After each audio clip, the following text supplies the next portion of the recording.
Hello guys, আজ ঘুরতে এলাম বরঙ্গাল পেঁয়াজের আড়ত। সাগা পেঁয়াজের প্রচুর আমদানি হয়েছে, তাই তো কিরকম আমদানি হয়েছে আড়তে কিরকম পেঁয়াজ হয় সেটা আপনাদের দেখানোর জন্য। দেখতে পাচ্ছেন সাগা পেঁয়াজ ব্যাপারীরা কিনে এখানে মজুত করে রেখেছে। প্রচুর পরিমাণে পেঁয়াজ আমদানি হয়েছে। সকাল হতেই আড়ত শুধু পেঁয়াজ আর পেঁয়াজে ছেয়ে গিয়েছে, কেননা আশেপাশের গ্রাম থেকে সকলেই পেঁয়াজ নিয়ে সকালবেলা ছুটে আসে আড়তে বিক্রি করার জন্য। দেখতে পাচ্ছেন প্রচুর পরিমাণে সাগা পেঁয়াজ এখানে আমদানি হয়েছে। প্রতিদিনে এখান থেকে 30-40 ট্রাক করে সাগা পেঁয়াজ দেশের অন্যান্য প্রান্তে এখান থেকে কিনে নিয়ে যায়। দেখতে পাচ্ছেন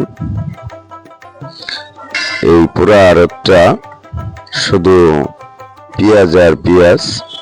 জনবহুল এলাকায় প্রতিদিন পরিণত হয়, যানবাহনে পরিণত হয়, কেননা এই পেঁয়াজের আড়তকে কেন্দ্র করে এখানে প্রতিদিন মিনিমাম 1-200 শ্রমিক লেবার এখানে কাজ করে থাকে। আড়তদার, দোকানদার এদের দিয়ে প্রায় 200-500-1000 লোকের জীবিকা নির্বাহ হয় এই পেঁয়াজের আড়ত থেকে। দেশের বহু দূর দূরান্ত থেকে এখানে এসে ব্যাপারীরা পেঁয়াজ ক্রয় করে দেশের অন্যান্য প্রান্তে নিয়ে যায়। প্রচুর পরিমাণে পেঁয়াজ এসেছে। এই যে অটো রিক্সাগুলো দেখতে পাচ্ছেন, এইগুলো প্রত্যেকটাই বোঝাই করে পেঁয়াজ গৃহস্থরা এনেছে। কেউ নামে বিক্রি করছে, কেউ এখন নামানোর বাকি রয়েছে, কেউ বা বিক্রি করে এখান থেকে চলে যাচ্ছে। দেখতে পাচ্ছেন আপনারা প্রত্যেকটা আড়তে ব্যস্ততার সময় কাটছে। কিন্তু গৃহস্থদের সাথে কথা বলে দেখলাম গৃহস্থরা বলছে 18,000 টাকা মন পেঁয়াজ কিনে রোপণ করে সেই পেঁয়াজ বিক্রি করতে হচ্ছে এখন 1300-1350 টাকা। প্রত্যেকটা গৃহস্থর প্রচুর পরিমাণে টাকা লস হবে, কিন্তু কিছু করার নেই। আমদানি হয়েছে, বিক্রি করতে হবে। এগুলো ঘরে রেখে দেবার জিনিস নয়, তাই তো গৃহস্থরা বিক্রি করছে।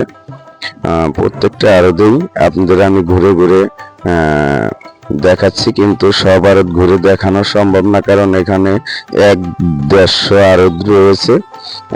আমি হয়তো 2-1টা আড়তের ভিতরে যে আপনাদের দেখাচ্ছি। প্রত্যেকটা আড়তেই পেঁয়াজের লট করেছে। এখানে গৃহস্থরা আড়তে পেঁয়াজ দিয়ে টাকার জন্য ক্যাশিয়ারের কাছে কাউন্টারে দাঁড়িয়ে রয়েছে। দেখতে পাচ্ছেন। যাই হোক, সকলে ভালো থাকবে।